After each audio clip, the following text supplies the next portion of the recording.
എല്ലാവർക്കും നമസ്കാരം. ഇന്ന് നമ്മൾ സംസാരിക്കാൻ പോണത് അമിതവണ്ണത്തെക്കുറിച്ചും അതുമായി വരുന്ന MSLD, MASH പോലുള്ള ചില പ്രശ്നങ്ങളെക്കുറിച്ചുമൊക്കെയാണ്. ശരിക്കും പറഞ്ഞാൽ ഈ ഒരു കുപ്രസിദ്ധ ജോഡിയെ എങ്ങനെ നേരിടാമെന്നതിനെ പറ്റിയാണ് നമ്മൾ നോക്കാൻ പോകുന്നത്. നമുക്കൊരു ചോദ്യത്തിൽ നിന്ന് തന്നെ തുടങ്ങിയാം, അല്ലേ? നമ്മൾ ഈ അമിതവണ്ണത്തെക്കുറിച്ച് ഇത്രയും കാലം ചിന്തിച്ചതൊക്കെ തെറ്റായിരുന്നു എന്ന് വന്നാലോ? എന്തായിരിക്കും? ശരി, എന്താണ് ഈ അമിതവണ്ണം? നമ്മൾ സാധാരണയായി വിചാരിക്കുന്നത് എന്താ? വെയിറ്റ് കൂടുന്നു, അത്രയല്ലേ ഉള്ളൂ. പക്ഷേ സംഭവം അത്ര സിമ്പിളല്ല. ഇതൊരു ക്രോണിക്, അതായത് നീണ്ടു നിൽക്കുന്ന, പിന്നെ വീണ്ടും വരാൻ സാധ്യതയുള്ളൊരു അസുഖമാണ്. ശരീരത്തിൽ ആവശ്യത്തിൽ കൂടുതൽ കൊഴുപ്പടിഞ്ഞുകൂടി നമ്മുടെ മൊത്തത്തിലുള്ള ആരോഗ്യത്തെ പ്രതികൂലമായി ബാധിക്കുന്നൊരവസ്ഥ. അതാണ് ശരിക്കും അമിതവണ്ണം. നമ്മൾ നമ്മുടെ ആദ്യത്തെ ഭാഗത്തേക്ക് കടക്കുകയാണ്. അമിതവണ്ണത്തെ ഒരു രോഗമായി എങ്ങനെ പുനർനിർവചിക്കാം എന്ന് നോക്കാം. ഇനിയിപ്പോ കാണിക്കാൻ പോകുന്ന കണക്കുകൾ നോക്കിയാൽ നമ്മളൊന്ന് ഞെട്ടും. അമിതവണ്ണമുള്ളവരിൽ ഏതാണ്ട് 33% പേരും, അതായത് 1/3, വിശ്വസിക്കുന്നത് അവരുടെ ഭാരം തികച്ചും നോർമലാണെന്നാണ്. പക്ഷെ അതിലും രസകരമായ കാര്യമെന്താണെന്ന് വെച്ചാൽ അവരിൽ വെറും 41% പേർക്ക് മാത്രമേ ഒരു ഡോക്ടർ നിങ്ങൾക്ക് അമിതവണ്ണം ഉണ്ട് എന്ന് ഔദ്യോഗികമായി ഒരു രോഗനിർണയം നടത്തിയിട്ടുള്ളൂ. ഇതിൽ നിന്ന് എന്താ മനസ്സിലാവുന്നത്? സ്വന്തം ആരോഗ്യത്തെക്കുറിച്ച് എത്ര പേർക്ക് ശരിയായ ഒരു ധാരണ ഇല്ല എന്ന് തന്നെയല്ലേ? ഇങ്ങനെ നമ്മൾ അറിയാതെ പോകുന്ന ഈ അവസ്ഥ നമ്മുടെ ശരീരത്തിൽ എന്തൊക്കെ പ്രശ്നങ്ങളാണ് ഉണ്ടാക്കുന്നത്? നമുക്ക് അടുത്ത ഭാഗത്തേക്ക് പോകാം. ശരീരത്തിൽ ഇത് സൃഷ്ടിക്കുന്ന ഓളങ്ങൾ എന്തൊക്കെയാണെന്ന് നോക്കാം. അമിതവണ്ണം കാരണം എത്ര തരം ആരോഗ്യപ്രശ്നങ്ങൾ വരാം എന്നതിനെക്കുറിച്ച് എന്തെങ്കിലും ഐഡിയ ഉണ്ടോ? 230-ലധികം.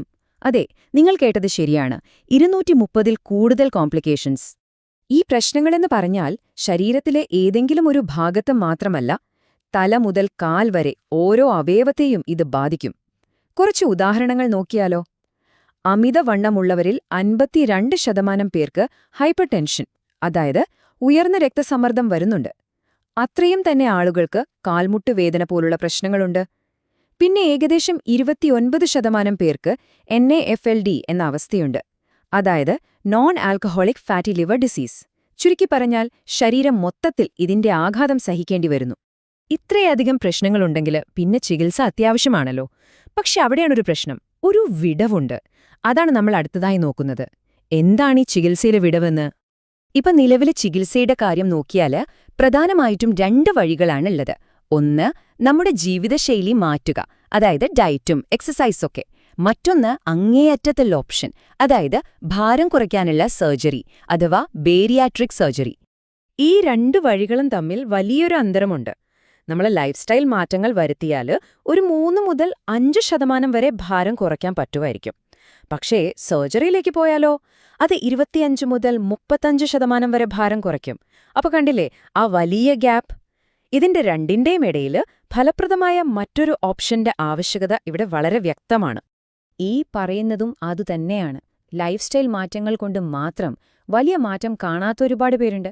എന്നാൽ അവർക്ക് സർജറി ചെയ്യാൻ താൽപ്പര്യമില്ല, അല്ലെങ്കിൽ അതിനുള്ള സാഹചര്യവുമില്ല. അങ്ങനെയുള്ളൊരു വലിയ വിഭാഗം ആളുകൾക്ക് ശരിക്കും എന്ത് ചെയ്യണമെന്നറിയാത്തൊരവസ്ഥയുണ്ട്. അവർക്ക് ഫലപ്രദമായ ഒരു ചികിത്സാ ഓപ്ഷനില്ല. ഇതിനെയാണ് ട്രീറ്റ്മെന്റ് ഗ്യാപ്പ് അല്ലെങ്കിൽ ചികിത്സയിലെ വിടവ് എന്ന് നമ്മൾ പറയുന്നത്. ഈ വിടവ് നികത്താൻ വരുന്ന പുതിയ ചികിത്സകൾക്ക് വെറുതെ ഭാരം കുറയ്ക്കാൻ മാത്രമാണോ കഴിയുക? അതോ അതിനപ്പുറം എന്തെങ്കിലും ഗുണങ്ങളുണ്ടോ? അതാണ് നമ്മൾ അടുത്തതായി നോക്കാൻ പോകുന്നത്. ഭാരത്തിനും അപ്പുറത്തുള്ള കാര്യങ്ങൾ. പക്ഷെ നിങ്ങൾ ആലോചിക്കുന്നില്ലേ, ഇതിന്റെയൊക്കെ ലക്ഷ്യം വെറും ഭാരം കുറയ്ക്കുക എന്നത് മാത്രമാണോ? ഒരിക്കലുമല്ല. വെഗോവി പോലുള്ള പുതിയ മരുന്നുകൾ ശരീരത്തിലെ കൊഴുപ്പ് കുറയ്ക്കും, ശരിയാണ്. പക്ഷെ അതോടൊപ്പം തന്നെ അത് ലീൻ ബോഡി മാസ് കൂട്ടാനും സഹായിക്കുന്നുണ്ട്. ലീൻ ബോഡി മാസ് എന്ന് പറഞ്ഞാൽ നമ്മുടെ കൊഴുപ്പ് ഒഴികെയുള്ള ഭാഗങ്ങൾ, അതായത് പേശികൾ, എല്ലുകൾ, ഇവയുടെയൊക്കെ ഭാരം. ഡേറ്റ നോക്കിയാൽ ലീൻ ബോഡി മാസിന്റെ അനുപാതത്തിൽ ഒരു 3.5% വർധനവ് തന്നെ കാണിക്കുന്നുണ്ട്. ശരീരഘടനയിൽ ഇങ്ങനെ ഒരു നല്ല മാറ്റം വരുമ്പോൾ സ്വാഭാവികമായും എന്ത് സംഭവിക്കും? നമ്മുടെ ഫിസിക്കൽ ഫംഗ്ഷൻ, അതായത് ശാരീരിക ക്ഷമത മെച്ചപ്പെടും. പ്രധാനമായും പേശികളുടെ ശക്തി വർദ്ധിക്കുന്നതായിട്ടാണ് കണ്ടുവരുന്നത്. ഇത് കേട്ടാൽ ചിലപ്പോൾ വിശ്വസിക്കാൻ കുറച്ച് പ്രയാസമായിരിക്കും. വെറും 12 മാസം കൊണ്ട് കൈയിന്റെ ഗ്രിപ്പ്, അതായത് പിടിത്തത്തിന്റെ ശക്തി 4.5 കിലോഗ്രാമാണ് വർദ്ധിച്ചത്. ഇത് ശാരീരിക ക്ഷമതയിൽ വരുന്ന ചെറിയൊരു മാറ്റമൊന്നുമല്ല, വളരെ വലിയൊരു മുന്നേറ്റം തന്നെയാണ്. ശരീരഘടന മെച്ചപ്പെട്ടു, ശക്തി കൂടി. അത്രമാത്രമല്ല, നമ്മുടെ ഹൃദയത്തിന്റെയും മെറ്റബോളിസത്തിന്റെയും ആരോഗ്യം മൊത്തത്തിൽ മെച്ചപ്പെടുന്നുണ്ട്. അതായത് ഹാർട്ട് അറ്റാക്ക്, ഡയബറ്റീസ് പോലുള്ള അസുഖങ്ങൾ വരാനുള്ള സാധ്യതയും ഇത് കാര്യമായിട്ട് കുറയ്ക്കുന്നു. ഇതിന്റെ പ്രധാനപ്പെട്ട ചില മാറ്റങ്ങൾ നമുക്ക് പെട്ടെന്നൊന്ന് നോക്കാം. അരവണ്ണം 16.3 സെന്റിമീറ്റർ വരെ കുറഞ്ഞു. ശരീരത്തിലെ ഇൻഫ്ലമേഷൻ കാണിക്കുന്ന CRPയുടെ അളവ് 63% കൂടുതൽ കുറഞ്ഞു. സിസ്റ്റോളിക് ബ്ലഡ് പ്രഷർ, അതായത് പ്രഷറിന്റെ മുകളിലത്തെ റീഡിംഗ് 10.9 mmHg വരെ താഴ്ന്നു. പിന്നെ രക്തത്തിലെ കൊഴുപ്പായ ട്രൈഗ്ലിസറൈഡ്സ് 22% വരെയും കുറഞ്ഞിട്ടുണ്ട്. അപ്പോൾ ഇത്രയും കാര്യങ്ങൾ നമ്മളെ നമ്മുടെ ചർച്ചയുടെ അവസാന ഭാഗത്തേക്ക് എത്തിക്കുകയാണ്. എങ്ങനെയാണ് ആ കുപ്രസിദ്ധ ജോഡിയെ നേരിടുന്നത് എന്ന് നോക്കാം. ഇപ്പൊ ഈയൊരു ചികിത്സാരീതിയുടെ ഗുണങ്ങൾ MASLD, MASH പോലുള്ള കുറച്ചുകൂടി സീരിയസ് ആയ രോഗങ്ങളിൽ പരീക്ഷിച്ചുകൊണ്ടിരിക്കുകയാണ്. ഈ രണ്ട് പേരുകളും കരളിൽ കൊഴുപ്പടിഞ്ഞുകൂടിയുണ്ടാകുന്ന രോഗാവസ്ഥകളാണ്.